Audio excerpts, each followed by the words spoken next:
सच कहूँ तो अगले कुछ मिनटों का हमारा यह फोकस हमारी ज़िंदगी की पूरी दिशा बदल कर रख सकता है। तो चलिए बिना किसी देर के शुरू करते हैं। अब शुरुआत करते हैं कि एक ऐसे सवाल से जो हम सबको थोड़ा झकझोर सकता है। हम कल कहने के चक्कर में अपना कितना सारा वक्त बर्बाद कर देते हैं। ज़रा सोचिए कि पिछले 30 दिनों में हम कितने बार अपने फ़ोन पर बस यूं ही बिना किसी वजह के घंटों स्क्रॉल किया। शायद उदास होकर बस बिस्तर पर पड़े पड़े खुद से फ्रस्ट्रेट होते हुए हम हमेशा खुद से कहते हैं बस यार कल से पक्का शुरू करूँगा। लेकिन ईमानदारी से कहूँ तो वह कल कभी आता ही नहीं है ना। तो अब सवाल ये उठता है, क्या सच में सिर्फ 30 दिनों के अंदर कुछ भी बदलाव पॉसिबल है? जवाब है हाँ, बिल्कुल 100% पॉसिबल है। देखिए, ज़िंदगी कोई जादू तो नहीं है कि बस एक ही दिन में पूरी तरह बदल जाए, लेकिन हमारा एक लिया गया फैसला पूरी ज़िंदगी को ज़रूर बदल सकता है। 30 दिन का शायद सुनने में बहुत छोटा सा वक्त लगेगा, लेकिन असली बदलाव उस एक पक्के इरादे से शुरू होता है जो हम ठीक इसी पल आज और अभी लेते हैं। तो चलिए बढ़ते हैं हमारे पहले हिस्से की तरफ। सबसे बड़ी आंतरिक लड़ाई यानी वो जंग जो हमारी खुद से होती है। यह सबके साथ ऐसा होता है। रोज़ सुबह जब वो अलार्म बजता है तो हमारे दिमाग में एक जंग से छिड़ जाती है। एक आवाज़ एकदम जोश में कहती है उठ जाओ, आज जमकर मेहनत करनी है। और वहीं दूसरी तरफ एक थकी हुई आलसी आवाज़ हमें फुसलाती है, अरे यार बस 5 मिनट ले और सो लेने दो। और पता है मज़े की बात यह है कि बस यही सिंपल 1 सेकंड का फैसला तय करता है कि हमारे फ्यूचर में जीत किसकी होने वाली है। जो इंसान उस सुबह उस बिस्तर को छोड़ देता है ना, असल में वही असली विनर होता। अब आते हैं दूसरे अहम हिस्से पर, एक कैसे अनुशासन टैलेंट को हरा देता है। जब इस बात पर गौर कीजिएगा, सफल लोग ज़्यादा टैलेंटेड नहीं होते हैं, उनकी सबसे बड़ी ताकत होती है उनका अनुशासन होता है। इसे थोड़ा गहराई से समझते हैं। जब हमारे मन में डाउट होता है या जब काम करने का बिल्कुल मन नहीं कर रहा होता है, तब वो सक्सेसफुल लोग होते हैं। वो अपना काम करते हैं और हम अक्सर कोई ना कोई बहाना ढूंढ लेते हैं और हमें लगता है कि शायद बिना मेहनत के लिए कोई चमकदार हो जाएगा, लेकिन सच में यह है कि हकीकत इससे कोसों दूर है। और यहीं पर हमारी सबसे बड़ी गलतफहमी दूर होनी चाहिए।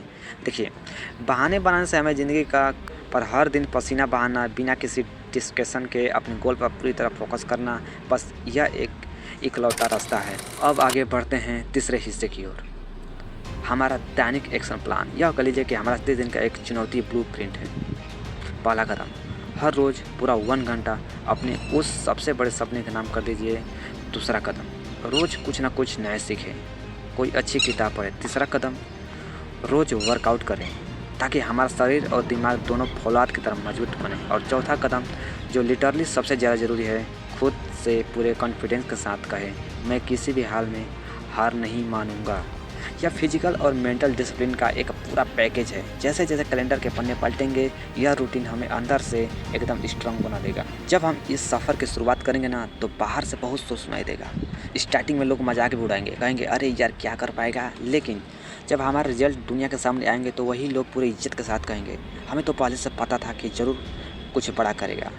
तो हमें बस इस बाहरी शोर को इग्नोर करना है। और इस पूरी प्रोसेस में कई बार ऐसा लगेगा कि यह अब थक गया है, लेकिन एक बात हमेशा याद रखना कि धीरे धीरे चलना बिल्कुल भी गलत नहीं है, लेकिन रुक जाना बहुत गलत है। सक्सेस के लिए हमेशा बहुत लंबी छलांग लगाने की कोई ज़रूरत नहीं है। अगर हम लगातार चलते रहें तो भले ही छोटे छोटे कदमों से ही मंजिल मिलना तय है। बीच में गिव अप कर देना ही हमारी असली हार है। अब बात करते हैं चौथे और बहुत इंटरेस्टिंग हिस्से के, 1% का नियम। सिर्फ 1% सुनने में बहुत ही मामूली सा लगता है ना। लेकिन सोच कर देखिए, अगर हम बस हर दिन खुद को कल सिर्फ 1% बेहतर बनाने का ठान ले तो 30 दिनों के बाद हम वो इंसान बिल्कुल नहीं रहेंगे जो आज है हम। यह एक बहुत ही छोटा गणित है, लेकिन जब यह कंसिस्टेंसी के साथ जुड़ता है ना, तो लिटरली एक मैजिकल की तरह काम करता है। तो यहाँ से हमारा सबसे मेन टेक यही है कि हमें आज से बल्कि अभी से अपने माइंड सेट को पूरी तरह बदलना होगा। रूल बहुत सिंपल है, अब से कोई शिकायत नहीं, अब से कोई फालतू बहाने नहीं, और फिर भी डर की वजह से अपने सपनों को बिल्कुल नहीं छोड़ना है। किसी भी डर की वजह से अपने सपनों को बिल्कुल भी नहीं छोड़ना है, क्योंकि हमारा आने वाला कल पूरी तरह से इस बात पर टिका है कि हम आज अभी इस पल क्या डिसीजन लेते हैं। तो अगर हम इस सफ़र के लिए पूरी तरह से तैयार हैं और खुद से पक्का वादा करते हैं कि अगले 1 महीने तक हम पूरी ईमानदारी और जिद तोड़ मेहनत के साथ आगे बढ़ेंगे। और जाते जाते एक ऐसा सवाल जिस पर हम सबको ज़रूर सोचना चाहिए कि अगर हम आज खुद पर अपना भरोसा नहीं उठाने देते, तो अगर हम आज हार नहीं मानते हैं, तो कल हम जब एक नई उम्मीद के साथ सूरज को उगते हुए देखेंगे, तब दुनिया कौन सी शानदार कहानी सुनेगी, क्या पता वो कहानी हमारी ही हो। तो आइए बिना किसी बहाने के पूरे डिसिप्लिन के साथ अपनी ज़िंदगी का